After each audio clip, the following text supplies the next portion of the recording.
Yo, what's going on, guys? It is Insanity here, and welcome to today's video. In today's video, we're going to be talking about how to farm the Dragon Lord in Tiny Tina Wonderlands. The Dragon Lord, to no one's surprise, is the final boss of the game, so if you don't want any further spoilers, just click off now. This boss fight is one of the most chaotic boss fights in the game besides the raid bosses. If you're looking to farm the Dragon Lord, you must first travel to the Pyramid, then go to the Final Steps fast travel station. From here, follow the route that I have on screen to the Crest of Fate, which is where this fight takes place. It's a pretty simple route. Unfortunately, you can't just spawn in the Crest of Fate. I hope they change that at some point, though. Now, moving on how to actually farm him. So farming an enemy in this game basically means killing the boss or enemy, and then saving and quitting and reloading your game. This respawns the boss, therefore giving you another chance at getting a weapon you want. So step one is actually killing the boss, and the question is, how do you do that efficiently? First of all, you can manipulate this boss where you don't even see one of the longest attacks that he does, which is the Spectral Trampler one. This is the attack where he spawns a bunch of purple ghosts, and they travel from like all the sides of the stage, and it honestly takes a little while for this whole section to be done. This attack takes about a minute off of your farming time, and that could be annoying. But you could bypass this attack if you're able to deplete all the Dragon Lord's health bars in stage 1. Again, you have to do this quickly. It has to be within the first like 10 seconds of the fight, or else you're going to see this Spectral Trampler one. But if you're able to deplete all of it, he'll just go straight into stage 2. So to do some big damage, I would highly recommend the Liquid Cooling to anyone. This is just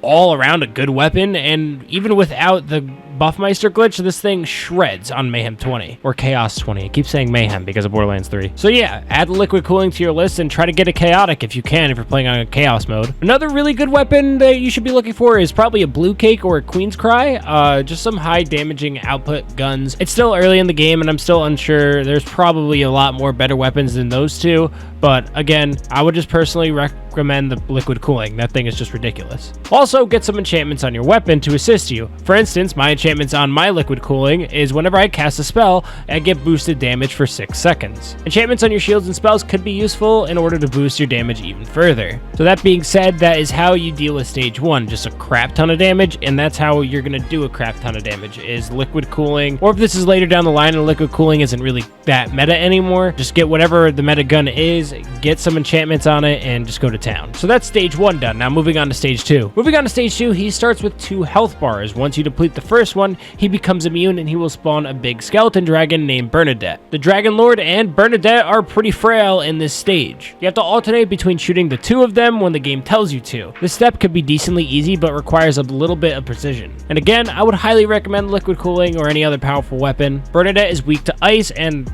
just so happened that the Liquid Cooling is an ice gun, so yeah, that's pretty good. And also, the Dragon Lord is pretty frail. And there's just 2 attacks to be looking out for besides the Spectral Trampler one. His Ice Slam attack, where he slams his sword down on the ground, creating ice spikes everywhere. These ice spikes do damage, and they stay there for a period of time, so just avoid that area. And the other attack is basically a dark magic pool. One of the 4 crystals on the 4 sides of the arena will light up and begin spawning a purple liquid on the ground that does damage when you step on it. To negate this, all you gotta do is just destroy the glowing crystal that is creating that goo. One last thing, if you find yourself dying to the boss or not doing it as efficiently as you think, maybe come back later, because I go farm some other stuff, get some more enchantments on your gear. Gun damage rings might be some of use as well, and just come back at a later time, because after all, this is the last boss of the game, and it is meant to be difficult. But with all that being said, that's going to wrap up today's video. If you guys did enjoy today's video, please leave a like, as it also does help this channel grow, and subscribe if you are new for more Wonderlands content like this.